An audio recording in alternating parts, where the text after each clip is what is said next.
राम राम मित्रांनो, मी अमोल कोळेकर पाटील.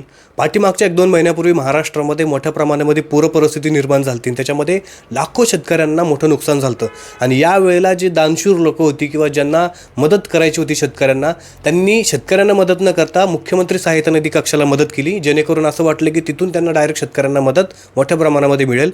आणि तुम्हाला एक धक्कादायक आकडा समोर आला आहे, तो सांगतो मी.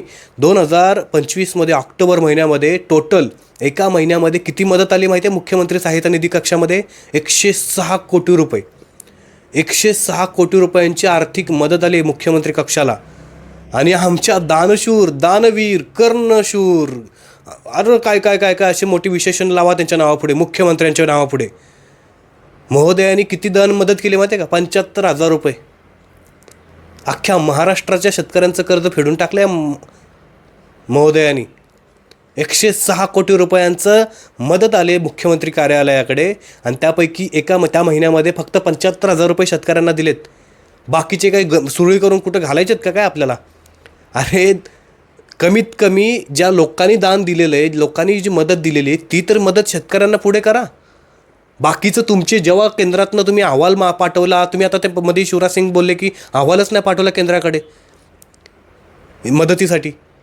ते मरू द्या तिकडे, नंतर तुम्हाला केंद्राकडनं किती घ्यायचे ते घ्या, तुमच्या कुठं घालायचे ते घाला. पण कमीत कमी आमच्या महाराष्ट्रातल्या गोरगरीब किंवा श्रीमंत दानशूर लोकांनी जी मदत केली होती तुमच्या कक्षाला, त्या कक्षाच्या माध्यमातून जे 106 कोटी रुपये आलेले ते तरी आमच्या शेतकऱ्यांच्या पदरात टाका.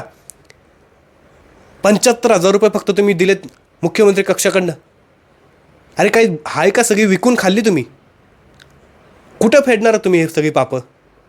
रोज या राज्यातला शेतकरी आत्महत्या करतो. तुम्हाला माहिती आहे गेल्या 6 महिन्यामध्ये 781 शेतकऱ्यांनी आत्महत्या केलेत. आणि त्यातल्या त्यात ह्या विदर्भातनं हे सगळे येतात तिकडून विदर्भातून. ह्यांच्या विदर्भातनं 293 शेतकऱ्यांनी आत्महत्या केलेत गेल्या 6 महिन्यामध्ये. मराठवाड्याचा विषय घेतला तर 212 शेतकऱ्यांनी आत्महत्या केलेत. हा फक्त ऑफिशियल आकडा आहे. अनऑफिशियल किती असेल त्याचा विचार करा. अरे भिकारड्यानो, लोकांनी दान दिलेलं ते तर आमच्या शेतकऱ्यांच्या पदरात टाका. तुमचं म्हणणं काय ते कमेंट करून नक्की सांगा.